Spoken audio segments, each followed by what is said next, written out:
نوح علیہ السلام 950 سال روئے ہیں، 950 سال کے بعد جو ہاتھ اٹھائے ہیں تو اللہ نے ان کی دعا کو ایسا پسند کیا کہ اسے قیامت تک قرآن کا حصہ بنا دیا اور قیامت تک پڑھنے کے لیے ہمیں حکم دے دیا، اور دعائیں کیسے مانگی جاتی اس کا سلیقہ سکھا دیا، اور کس درد سے نوح پکارے تھے وہ سورا نقشہ بیان فرما دیا۔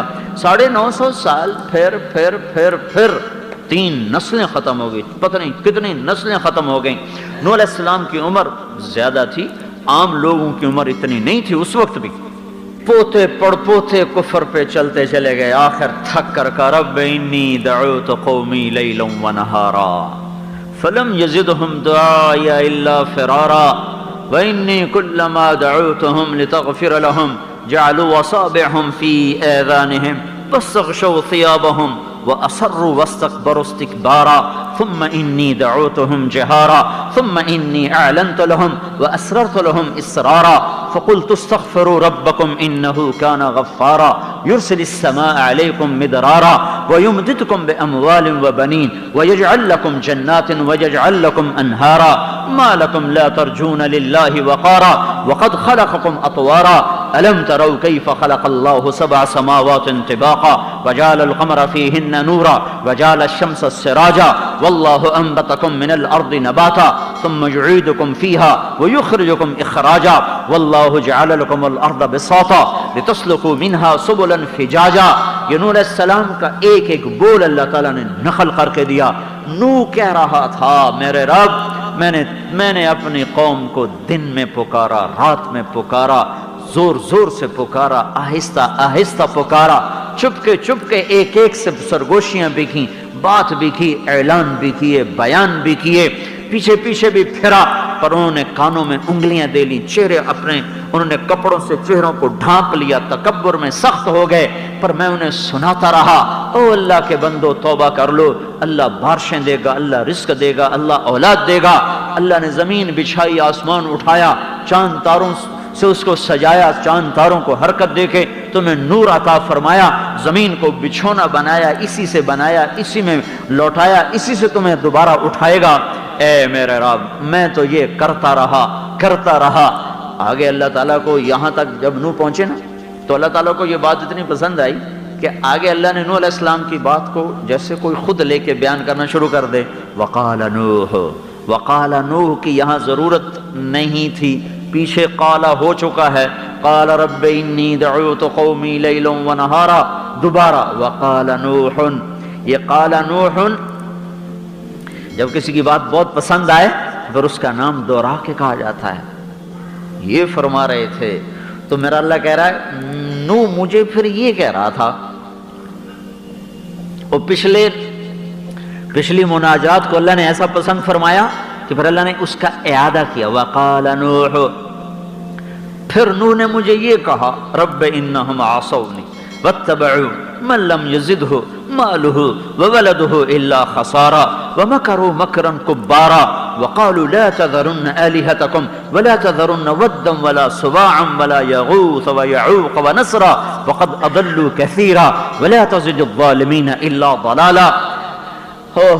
ابھی اصل بات نہیں مانگی، مانگنا چاہتے ہیں ان کو ختم کر دے، یہ مانگنا چاہتے ہیں، لیکن یہ اس تمہید نے اللہ کی رحمت کو ایسا جوش دیا کہ نوح علیہ السلام کے مانگنے سے پہلے ہی اللہ تعالیٰ نے اعلان کر دیا کہ جو تو مانگ رہا ہے میں پہلے قبول کر رہا ہوں، جو تو کہنے والا ہے میں پہلے قبول کر رہا ہوں۔ مما خطیئاتہم اغرقوا فادخلوا النار فلم یجدوا لهم من دون اللہ انصارا۔ چل تیرے مانگنے سے پہلے اعلان کر دیا یہ ڈوبیں گے، یہ ہلاک ہوں گے، یہ جہنم میں جائیں گے، ان کا کوئی ساتھی نہ ہوگا۔ اس کے بعد نوح علیہ السلام کی دعا آ رہی ہے رب لا تذر على الارض من الكافرین دیارا انک ان تذرهم یضل عبادک ولا یلدوا الا فاجرا کفارا۔ میرے رب اب ان کا صفایا کر دے، اب رندہ پھیر دے، کوئی زندہ نہ چھوڑ، ان سب کو برابر کر دے، اس لیے کہ یہ نسل در نسل کافر پیدا ہو رہے ہیں۔ بس رب غفر لی ولوالدیہ، مجھے میرے ماں باپ کو معاف فرما، ولمن دخل بیتی مؤمنا وللمؤمنین والمؤمنات، اور ایمان والے مرد عورتوں کو معاف فرما، ولا تزد الظالمین الا تبارا، ان کی ہلاکت کو بڑھا دے بڑھا دے بڑھا دے۔ تو اللہ تبارک و تعالیٰ نے پھر اسی طرح اس دعا کو قبول فرمایا، ففتحنا ابواب السماء بماء منہمر وفجرنا الارض عیونا فالتقى الماء على امر قد قدر وحملناه على ذات الواح ودسر تجری باعیننا جزاء لمن کان قد کفر۔ ہاں ایسا ہی کروں گا، ایسا ہی کروں گا۔ آسمان کے دروازے کھول دیے، زمین کے چشمے ابلنے لگے، زمین ابلنے لگی، آسمان برسنے لگا، زمین کا پانی ابل رہا ہے، آسمان برس رہا ہے، بچہ بھی سامنے جا رہا ہے۔ فحال بینہم الموج فکان من المغرقین واستوت علی الجودی، وہ جودی پہاڑ پہ جا رہی ہے، وہی تجری بہم فی موج کالجبال، پھر اللہ تعالیٰ نے پانی کو اٹھایا اور طوفانی موجیں بلند ہوئیں اور ایمان والے بیٹھے، اور ایک ایک جوڑا اللہ تعالیٰ نے کہا تھا بٹھا لو، ساری کائنات کے جانور نہیں جو میسر موجود، یہ نہیں کہ ساری دنیا کے جوڑے جو میسر موجود تھے۔ اتنی بڑی کشتی کون بناتا؟ اتنی بڑی کشتی کہاں سے بنتی؟ جو موجود ہیں اس کا ایک ایک جوڑا اٹھا لے۔ تو ایک روایت میں آتا ہے سب سے پہلے چونٹی کو بٹھایا اور سب سے آخر میں کھوتا آیا، گدھا، وہ اندر آئے اور دو ٹانگیں اندر دو باہر اور کھڑا ہو گیا۔ نوح علیہ السلام نے کہا ادخل، ارے آجا، اسی طرح کھڑا ہوا، پھر کہا ادخل، ایسے ہی کھڑا ہوا، پھر کہا ادخل ولو معک الشیطان، ارے بدبخت آجا چاہے شیطان بھی تیرے ساتھ ہے، تو وہ گھڑم اندر آیا۔ تو نوح علیہ السلام نے کہا ارے یہ کیا چکر ہے؟ کہا جی شیطان میری دم پکڑ کے کھڑا تھا، اندر نہیں آنے دے رہا تھا، جب آپ نے غصے میں کہہ دیا آجا چاہے شیطان بھی ہے تو اب وہ بھی اندر آ چکا ہے، تو اس کو بھی تو اللہ نے بچانا تھا، اور کہیں جائے پناہ نہ تھی اس دن کشتی کے سوا، کوئی نہیں بچ سکتا تھا کشتی کے سوا۔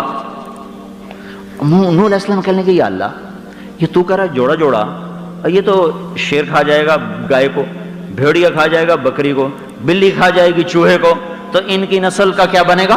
تو اللہ تعالیٰ نے فرمایا من القی بینہم العداوۃ یا نوح، نوح یہ بتا، یہ بلی کو کون بتاتا ہے کہ چوہا تیری غذا ہے؟